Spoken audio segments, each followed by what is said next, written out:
साथियों, एनसीईआरटी के बैच प्रारंभ करने जा रहा हूं। आज फर्स्ट डे होगा। अभी कोई चैप्टर टॉपिक शुरू नहीं कर रहा हूं, बल्कि उस टॉपिक शुरू करने से पहले जो फंडामेंटल्स बेसिक हमें चाहिए उसकी चर्चा मैं करूंगा। जैसे आप देख पा रहे होंगे बोर्ड पे कि जीरो क्या है। जीरो क्या है शून्य से मैं स्टार्ट करने जा रहा हूं, ताकि कोई भी 3, 4, 5, 6 के बच्चे इसके बारे में अच्छी तरह से समझ पाएँ। और जीरो क्या है, इसका क्या वैल्यू होता है, क्या महत्व होता है, इसकी क्या आवश्यकता होती है, ये वैल्यू को क्या इंक्रीज करता है, क्या डिक्रीज करता है, ये सारी जो तरह तरह की बातें हैं, नाना प्रकार की बातें हैं, उससे रिलेटेड मैं आपको इसके बारे में बताने जा रहा हूँ। जैसे आप देख पा रहे होंगे कि जीरो क्या है, तो यह गणित का एक ऐसा अंक है, डिजिट है, संख्या है। एक्चुअली जीरो 1, 2, 3, 4, 5, 6, 7, 8, 9, जीरो से लेकर के 9 तक जो आपका है ये 10 डिजिट भी हैं और 10 नंबर भी हैं। इसको हम संख्या भी कह सकते हैं और अंक भी कहते हैं। जीरो से लेकर के 9 तक हम डिजिट अंक भी कहते हैं और एक अंक की संख्या भी कहते हैं। तो यहाँ है कि जीरो क्या है, तो जीरो एक ऐसा अंक है या संख्या है जो कुछ नहीं, यानी खालीपन को दर्शाता है, कुछ नहीं होता है। जीरो का मतलब कुछ भी नहीं। तो कुछ भी नहीं को आप क्या, जहाँ कुछ नहीं है वहाँ हर जगह आप कुछ नहीं मैथमेटिक्स में लिखिएगा तो सेंटेंस हो जाएगा। मैथमेटिक्स के भाषा में उसका कुछ सिंबल होना चाहिए, संकेत होना चाहिए ना। तो उसी कुछ नहीं को शो करने के लिए, दिखाने के लिए जीरो का इस्तेमाल किया जाता है। और आपको पता होनी चाहिए कि शून्य का आविष्कार जो है हमारे बिहार राज्य के पाटलिपुत्रा के रहने वाले महान वैज्ञानिक, साइंटिस्ट, खगोलविद कहिए आर्यभट्ट थे, जिन्होंने शून्य का आविष्कार किया। और पूरे वर्ल्ड में शून्य का इस्तेमाल से आज मैथमेटिक्स चमक रहा है, साइंस चमक रहा है, और यहाँ तक कि टेक्नोलॉजी, जितने भी एआई टेक्नोलॉजी हैं, इस पर आधारित है। तो शून्य का अपने आप में बहुत बड़ा महत्व है, बहुत बड़ा योगदान है, इसका अलग पहचान है। तो इस तरीके की बातें हम लोग आज देखेंगे। शून्य क्या है ऐसा हम लोग देखें, आगे भी हम लोग देखने का प्रयास करेंगे। यहाँ पर आप देख पा रहे होंगे ये नंबर लाइन है बंधु। ये क्या है? नंबर लाइन है। ध्यान दीजिएगा, यहाँ पर आप लिख सकते हैं प्लस इन्फिनाइट, प्लस इन्फिनाइट। ये नंबर लाइन है।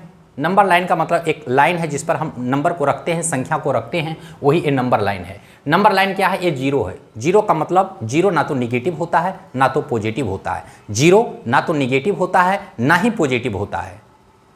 तो ए आप जीरो यहाँ पर ले लीजिए, मतलब जिसको न्यूट्रल कहते हैं, ना तो निगेटिव ना तो पॉजिटिव, न्यूट्रल समझ सकते हैं। लेकिन यहाँ पर जीरो है, जीरो का मतलब कुछ नहीं। मैथमेटिक्स के सिंबल में जीरो इस तरीके से लिखा जाता है। स्वामी विवेकानंद ने जीरो शून्य पर शिकागो में 1893 में कितने घंटों तक लेक्चर दिए हैं, और उस लेक्चर ने हमारे हिंदुस्तान, भारत को, पूरे वर्ल्ड में एक पहचान मिली। तो बस उसी शून्य की बात मैं करने जा रहा हूं कि शून्य की क्या वैल्यू है। तो खैर उतनी लंबी बातें मैं कर भी ना पाऊंगा, लेकिन शून्य क्या है इसके बारे में आपको समझाने का प्रयास कर रहा हूं। ये जीरो है। अगर जीरो से आप राइट साइड बढ़ते हैं तो आपका +1 होता है, +2 होता है, +3 होता है, +4, +5, 6, 7, 8, 9, 10, इस तरीके से आगे बढ़ता जाता है। कहाँ तक जाएगा नहीं पता।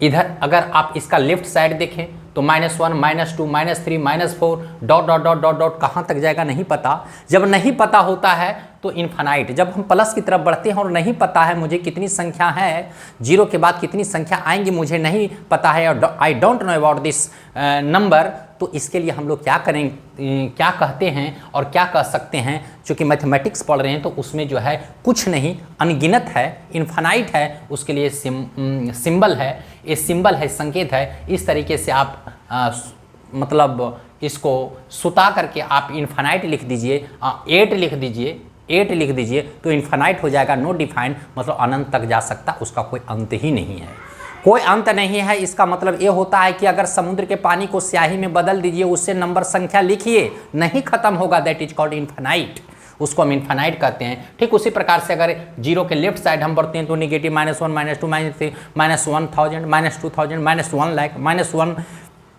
करोड़ हो जाएगा, मिलियन हो जाएगा, 10, तो इस तरीके से अनंत होता है।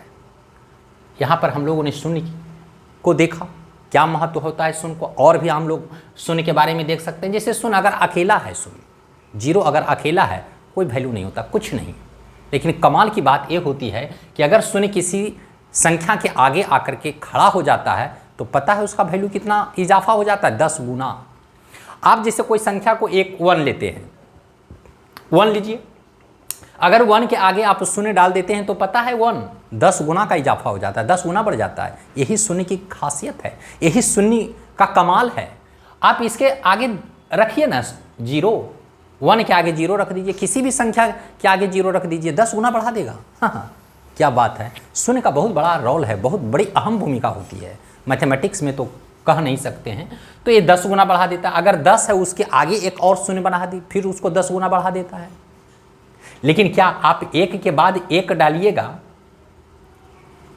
तो कितना हो जाएगा, 1 के बाद 1, 1 के बाद 1 तो 11 हो जाता है। तो ये शून्य जो है कितने 10 गुने का इजाफा, 10 गुना उसका वृद्धि कर देता है। अगर बीच में डालते हैं तो इस शून्य यहाँ पर तो जैसे इकाई दहाई है तो दहाई के स्थान पर तो शून्य है, लेकिन अगर ये शून्य नहीं रहेगा तो इस 1 का वैल्यू नहीं, जो एग्जैक्ट वैल्यू वो नहीं हो पाएगा। मतलब जो प्लेस वैल्यू इकाई दहाई सैकड़ा 100 नहीं हो पाएगा। हालांकि शून्य ही है, दहाई की जगह पर शून्य है, मतलब कुछ नहीं है, कोई संख्या नहीं है, कोई अंक नहीं है। तो जब कोई अंक नहीं है लेकिन उसके बाद जो अंक है 1 उसका वैल्यू को बढ़ा देता है, तो इसका प्लेस वैल्यू का महत्व होता है।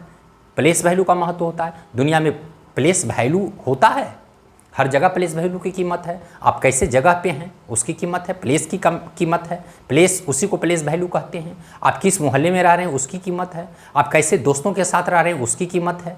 तो प्लेस वैल्यू का तो महत्व है भाई, मैथमेटिक्स में तो कुछ कहा नहीं जा सकता है, अजब इसका महत्व होता है। तो यहाँ पर 105 है, यहाँ पर डबल 0 है। हालांकि ये एक दहाई और सैकड़ा के जगह पर कुछ नहीं है, 0 वैल्यू है, कुछ है ही नहीं। लेकिन ये देखिए इसका कितना प्रमोशन कर देता है। ये भले 0 है खुद में, लेकिन ये 2 का वैल्यू को कितना बढ़ा दिया, ये 1000 कर दिया। वो 0 का ही कमाल है। यहाँ पर 0, ये दोनों 0 का ही भी कमाल है।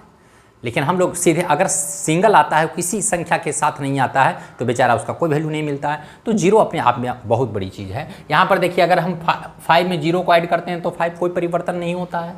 यहाँ माइनस करते हैं तो परिवर्तन होता है। देखिए माइनस करते हैं, सॉरी 5 माइनस 0 तो 5 होगा, 0 में प्लस को ऐड करेंगे तो 5 होगा। 0 में प्लस किसी भी संख्या में 0 को ऐड कीजिए, कोई फर्क नहीं, जो संख्या वही रह जाता है। यहाँ पर 0 में अगर 5 को माइनस करते हैं तो -5 हो जाता है, क्योंकि ऑलरेडी -5 है। तो 0 में 5 को माइनस कीजिएगा, -5 हो जाएगा। अब अगर हम मल्टीप्लाई के रूप में देखते हैं, आगे हम लोग जो है एडिशन सब्ट्रैक्शन, ये जो हमारी संख्याएं हैं इसका बहुत सारा प्रॉपर्टी हम लोगों को पढ़ना है। चैप्टर शुरू करने से पहले हम लोग इसका फंडामेंटल को देख लेते हैं, फिर एनसीईआरटी मैथमेटिक्स को चैप्टर 1 से शुरू करेंगे। नंबर सिस्टम, हालांकि नंबर सिस्टम एनसीईआरटी में नहीं है, लेकिन नंबर सिस्टम आपको पढ़ना है। आईसीएसई बोर्ड में नंबर सिस्टम फर्स्ट टॉपिक है, लेकिन एनसीईआरटी वगैरह में नहीं नंबर सिस्टम दिया है। लेकिन फिर भी डोंट वरी, आप चिंता मत कीजिए, मैं नंबर सिस्टम भी पढ़ाऊँगा। जब 0 से मैं स्टार्ट कर सकता हूँ तो फिर आपका एक भी टॉपिक, एक भी पॉइंट छूटने नहीं दूंगा। आप इतना यकीन मानिए, विश्वास मानिए। आप किसी भी प्रकार के कंपटीशन की तैयारी क्यों ना करते हों, आप जरूर एनसीईआरटी को पढ़िए। एनसीईआरटी में to the point, line by line हर पॉइंट को समझाने का प्रयास करूंगा, चाहे मैथमेटिक्स हो, साइंस हो या एसएसटी हो। यहाँ पर आप देख लीजिए, मल्टीप्लाई में जाते हैं तो 5 को अगर 0 से मल्टीप्लाई करते हैं तो 0 होता है।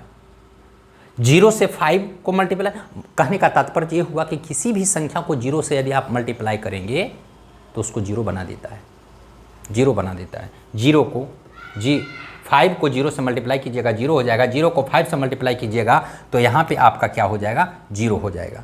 यहाँ पर है कि 0 डिवाइड 5, 0 डिवाइड 5 है। 0 में अगर 5 से डिवाइड कीजिएगा तो 0 हो जाएगा, 0 में 5 से डिवाइड कीजिएगा तो 0 हो जाएगा। लेकिन 5 में 0 से डिवाइड कीजिएगा तो नो डिफाइंड। कहने का मतलब देख लीजिए, यहाँ पर 0 से आप लगाइए, 5 बार लगाइए 0 5, फिर 9 बार लगाइए 0, फिर 5, यही सेम आते जाएगा।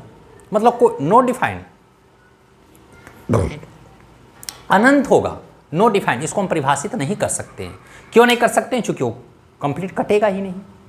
तो इस तरीके से हम लोग मैथमेटिक्स के सारे पॉइंट्स को देखेंगे। आप लोग दिल थाम के देखिए, पढ़िए, बहुत आपको फ़ायदा होने वाला है। एनसीईआरटी जरूर पढ़िए, बिना एनसीईआरटी का आपका कल्याण नहीं होने वाला है। सबका टेस्ट बदल गया है एग्जाम का, पहले जैसा अब नहीं रहा है, बहुत उसका इंटरनली कॉन्सेप्ट पूछा जाता है। इसलिए NCERT batch line by line, चाहे मैथमेटिक्स हो, साइंस हो, एसएसटी हो, सब मैं पढ़ाने जा रहा हूं और कॉन्सेप्ट के साथ में बताऊंगा। बहुत सारा फंडा ट्रिक आपको एनसीईआरटी में पढ़ना है, वो सारी चीज़ों को मैं बताऊंगा। आप ध्यान से देखेंगे, सुनेंगे। मात्र 20 मिनट का समय आप मेरे लिए नहीं, आप अपने लिए निकालिएगा। ठीक है, फिर नेक्स्ट वीडियो में। थैंक यू, धन्यवाद।